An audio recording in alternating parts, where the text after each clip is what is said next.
சின்ன மருமகள் இன்றைக்கி சுவாரஸ்யமாக என்ன நடந்ததுன்னு பார்க்கலாம். தாமரையும் அவங்க அம்மாவும் கொட்டாயில் உட்காந்து ரொம்ப ஃபீல் பண்ணிட்டு இருப்பாங்க. அப்போ தான் சித்ராவும் ஈஸ்வரியும் பார்க்கறதுக்காக வருவாங்க. என்ன இடம்லாம் இப்படி வசதியாக இருக்கா அப்படின்னு சொல்லி நெக்கல் பண்ணுவாங்க.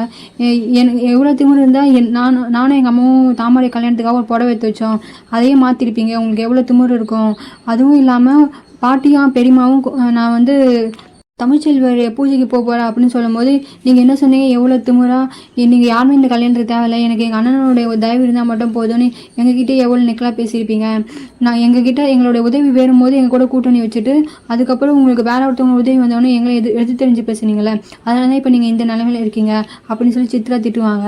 அப்போ தான் தாமரை சொல்லுவாங்க, ப்ளீஸ்க்கா தயவு செஞ்சு இங்கே போங்க, தேவையில்லாமல் என்கிட்ட பேசாதீங்க, நானே ஏற்கனவே ரொம்ப கடுப்பில் இருக்கேன் அப்படின்னு சொல்லுவாங்க. அப்போ தான் ஈஸ்வரி சொல்லுவாங்க, நீலாம் குரலை உயர்த்தி பேச வேலையை வச்சுக்கக்கூடாது, உனக்கு இந்த இடம் கிடச்சதுக்கே நாங்கள் வந்து சிபாரிசு பண்ணதால உங்களுக்கு இந்த இடம் கிடச்சிது, ஒழுங்காக எங்ககிட்ட பார்த்து நடந்துக்கணும்னு சொல்லிட்டு போயிடுவாங்க. அப்போ தான் தாமரை வந்து அவங்க அம்மா கிட்ட சொல்லுவாங்க, ஏமா இப்படி பண்ண, அப்போவே நான் சொன்னேன்ல அவங்க ஏதோ ஒரு புடவை எடுத்து போகிறாங்க, அதெல்லாம் நீ கை வைக்கான்னு சொன்னால, இப்போ பாரு என்ன பேசிட்டு போகிறாங்கன்னு சொல்லிட்டு ஃபீல் பண்ணி சொல்லுவாங்க.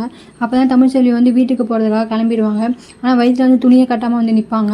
அவங்க அம்மா வந்து ரொம்ப கெஞ்சுவாங்க, ப்ளீஸ் டி, இப்போ வேறு கார் வேறு வந்துடும், கார் வர்றதுக்குள்ளே நீ ரெடி ஆகிடணும், அப்படி மட்டும் நீ மட்டும் இது வயிற்றில் கட்டலைன்னா ரொம்ப பெரிய பிரச்சனை ஆகிடும், எப்படியாவது வயிற்று கட்டிக்கொடி அப்படின்னு சொல்லி ரொம்ப கெஞ்சி கேட்பாங்க.